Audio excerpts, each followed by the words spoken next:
Jesse asks, in the tradition I've been practicing, Bhante Gunaratana has told me not to note mental phenomena such as thinking, itching, etc., because it is likely you will become fixated on the words, fixated on the mental noting.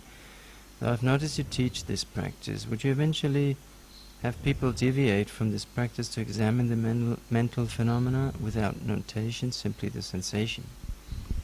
No. No, never. Not in my life, not in your life. Not in my life, anyway. Never have, never will. So I want to make that clear, because some people ask this question. They want to come and they say, is there some point where you'll tell us to stop? And no, I won't. Not unless I get some instruction otherwise from my teacher. But I can't understand the point of it. I've heard so much about this noting thing. I used to give talks about this because it was so funny. I said, I've heard people tell me that noting is samatha meditation, not noting is vipassana. I've heard people tell me that not noting is samatha, noting is vipassana. I've heard people tell me that noting inhibits concentration, prevents you from developing concentration. I've heard people tell me that noting gives you too much concentration. So everyone has an opinion about it. And it's quite funny to listen to all these opinions. I mean, the Buddha's teaching is ehipassika. You come and see, and if it does cause you to fixate on the words, then go and find another teacher. I've never seen that with my students. I've led hundreds of people through courses. I've seen my teacher lead hundreds of people through courses. I've never seen anybody get fixed. I have seen one person get fixated on words, not the words. She was using the wrong words. She started saying wisdom, wisdom. She went totally crazy. This woman was totally temporarily insane. And the 10 cups of coffee that she'd had the night before probably had something to do with it.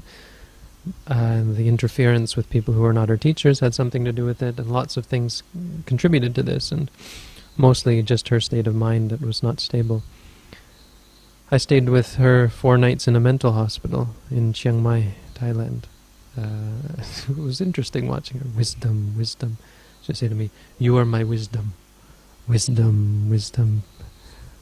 Because she still had this idea of how to acknowledge. If you're just if you are fixating on the words, then you're not practicing meditation, and you should acknowledge the fixating, as Pahanjali said. If you're investigating, say investigating. But more important in such situations where you think you're fixating or you feel you're fixating is to look at the feeling, look at the judgment of the practice. As I said earlier, that's 90% of the time, or almost all of the time, that's the problem. Your practice is fine, but then you start to doubt it, because we doubt things, we doubt everything. When the doubt comes up, acknowledge the doubting. You'll see, just like everything else, it disappears. And you'll see that it disappears. How could you fixate on the words? You're watching the doubting. When you say to yourself, doubting, doubting, oh, the doubting's gone. That's what you'll see. Isn't that what we're trying to see, impermanence? If all you see is the words, then you've got a problem. I remember when I first started, it was true. When I first started, all I saw were words in my head. A very visual person. Seeing, and boom, there would be a word in my head, seeing. I had crazy practice, my first practice. I heard them talk about the middle way, and so I tried to envision this line down the middle of my body, and I was trying to open this up. I saw this white line, and I was like, trying to get into the middle way somehow. Got a big headache, and my teacher was saying, it's like practice is like a hammer or something. So I got this big headache, and I started to visualize my brain, and I was like hitting it with a hammer, trying to break it open. Oh, everything he said to me, I was just visualizing it. It was pretty terrible. But there's only one answer to that. When you see something, say to yourself, seeing. In the beginning, everything's going to be crazy. You're not going to practice correctly at all. No one will. But eventually, once you start to get the hang of it, you'll see that the noting is a very important part of the practice. I mean, if that were the case, then a mantra meditation would be useless. Mantra meditation, the word mantra would never have come into popular usage. But a mantra does have power. It does focus your mind on an object, whatever the object be. The Visuddhimagga would be totally wrong, because the Visuddhimagga tells you again and again to use these words. When you practice the earth kasina, so you focus on a disc of earth, And you say, and the Visuddhimagga is quite clear. It says, you say to yourself, Patavi, Patavi, Patavi, or boo, boo, whatever the word is for earth. And you say it 100 times, 1,000 times. The Visuddhimagga is totally clear about the use of a mantra. When you practice the white kasina, you say white, white, white. When you practice metta meditation, you say sabbe satta sukhita hantu. When you practice, someone has a question about the 32 constituent parts. How do you practice it? You say kesa, loma, naka, danta, tajo, mangsang, naharu, ati, ati, minsang, and so on. All through the 32 parts. You actually have a mantra. And then you pick one, and you say kesa, kesa, kesa, kesa, focusing on hair, hair, hair, just to visualize it. The mantra certainly has a power. Now, we're not creating, this noting is not some new meditation. It's actually the orthodox form of meditation before the Buddha came around.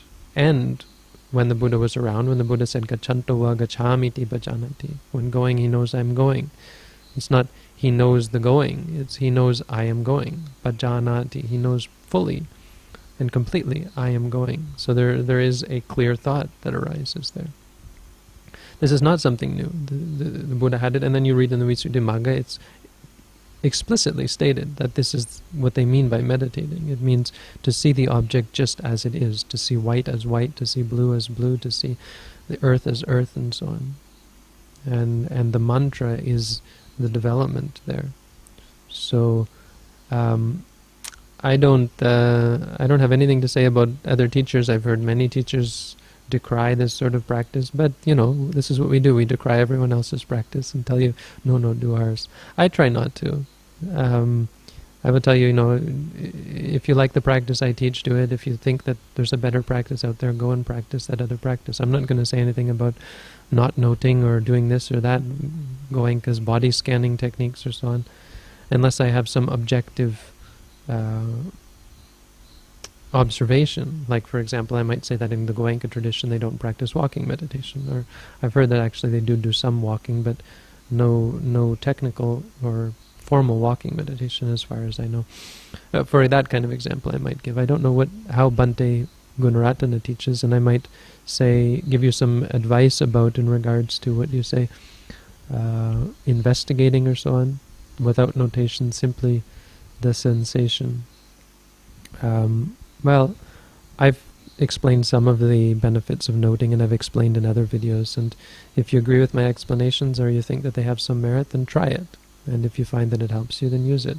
If you find that it doesn't help you, well, I could explain to you why it's not helping you, but if you decide my explanations are no good, then go and practice. There are many different teachers and many different ways of approaching the Buddha's teaching that may all lead to enlightenment. I'm not going to say our way is the only way. I think it's the best, that's why I'm doing it. Other people obviously disagree. I met Bhante Gunaratana and he's really a great, wonderful being, a wonderful person. So I have not had the chance to have done a course with him, so I'm not sure exactly what he's teaching, but it must have a great benefit. But I am used to the noting, and I know by doing it that it has a great benefit for me. So I can just repeat what Bhante said. If you think what other teachers say is good, try it and do it when it is good for you, and when this noting is good for you, then do that. When I started meditation,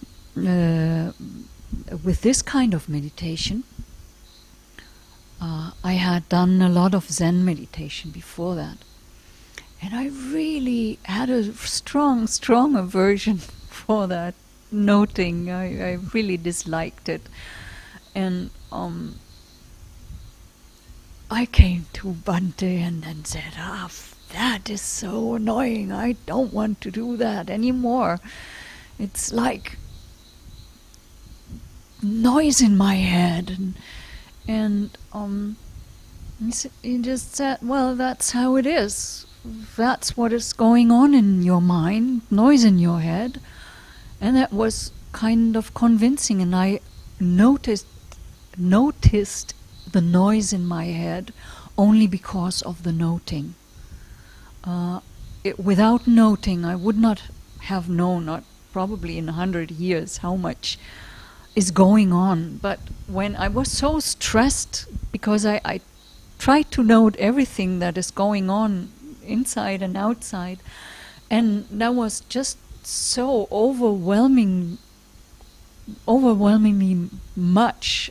There was such an abundance that I was so, isn't I allowed to say pissed off? But was so, I don't find another word. I so averse with this noting. I didn't want to know all this anymore. So I gave the fall to the noting, because I did not know better at that time. Very good. But I was forced. I was forced to go through and continue noting. And now I know the benefits of it. And think that the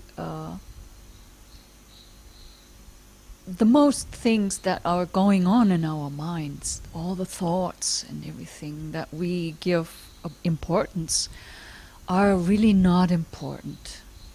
There are some important things maybe coming up, but what is happening with this noting is that it is calming down.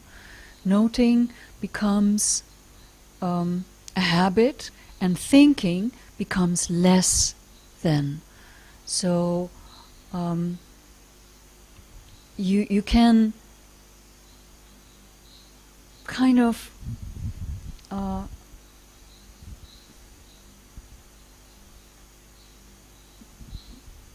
by this noting, have your mind have a vacation from having to do all this silly, useless thinking. Your mind really calms down.